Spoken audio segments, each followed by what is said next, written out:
At ito nga ang naging dahilan kung bakit siya ay na-CS.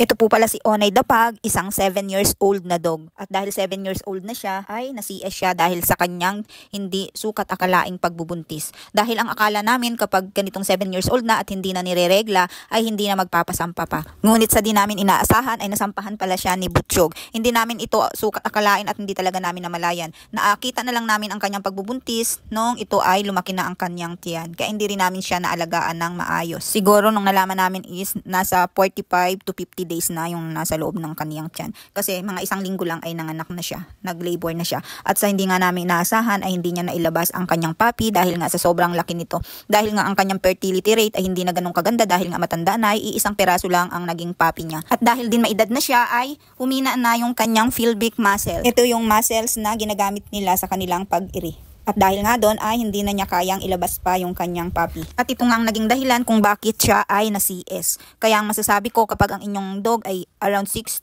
years old pataas na ay wag na po natin siyang pagbuntisin. At ang isa pa, napakahirap po magpa-CS sa ganitong edad. Dahil napakabagal na ng recovery ng kanilang paggaling. Dahil nga siguro maedad na sila. Kasi nakapagpa-CS na rin ako dati nung aking 2 years old. At pagkatapos 24 hour ay malakas na. Pero ito si Onay ay almost 2 days na ay lagi pa ring tulog. Buti na nga lang at meron siyang IV fluid kahit paano ay kahit di siya masyadong kumakain. At umiinom ay meron siyang IV fluid na nakasuporta sa kanya upang hindi siya gaanong manghina. Yung binibigay ko pala dyan sa kanya ay yung RC Recovery Food. At naglalagay din ako ng dextrose powder sa kanyang inumin na pati yung kanyang inumin ay sinisiringe ko pa rin kasi talagang hindi siya umiinom.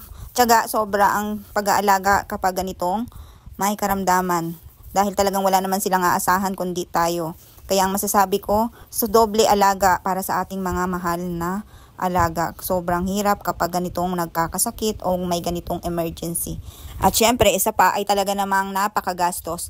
Ang laki rin ng binayaran ko, umabot din kulang-kulang 20,000 ang naubos ko para sa pag-CS kay Onay. Kasama na yung laboratories. Kung sa iba nga, yung sa ibang vet ay sobra ang mahal, umaabot ng 30,000. Buti na lang, may nakita ako na vet clinic na medyo mura.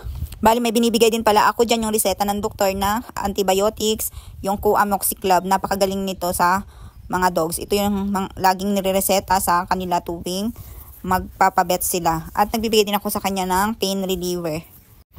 At talaga namang hindi lang pera, kundi oras. Yan yung kailangan nila. Yung pag-aalagang mayroong pagmamahal.